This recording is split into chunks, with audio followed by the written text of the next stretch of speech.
right, next question's Hebrew 5:9, and it says, how was Jesus perfected? Wasn't he already perfect? Hebrews 5:9. And in that passage, let me just read it. Right. It says,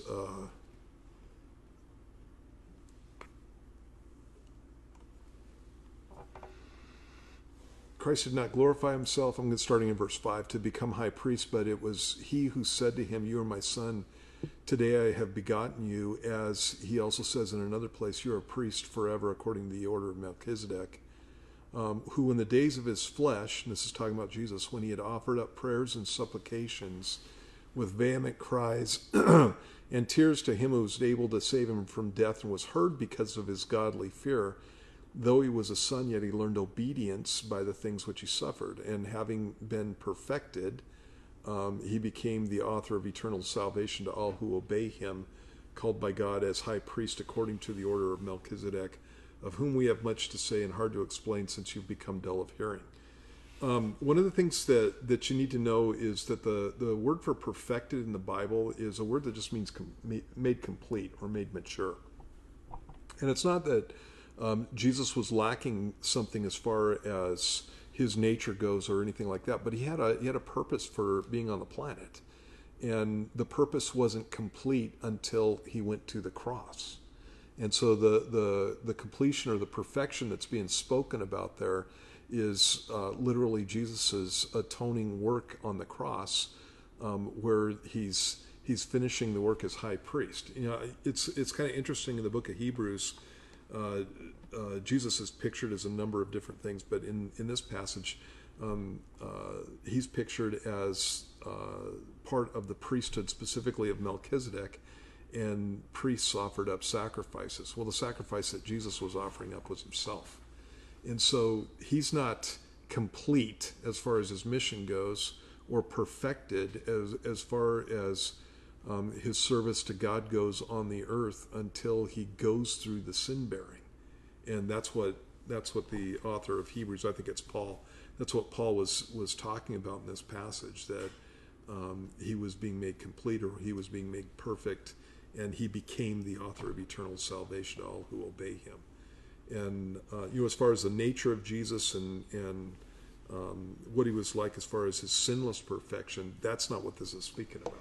This is just talking about the completion of his mission. So I think sometimes people forget that he was fully God, but he was also fully man. Yeah. So when it talks about that he learned, most people don't represent or don't look at it like that he actually learned, that he wasn't all-knowing as far as that verse that, no one knows the time or the hour except my Father in heaven. All those kinds of things, is that he actually was a man. Yeah. And that's one of the things that you specifically see, and you can see this in this passage, that you specifically see in the Garden of Gethsemane. Jesus has a will, and the will is separate from the Father. He subordinates his will to the Father. He says, "Not my will, but your will be done."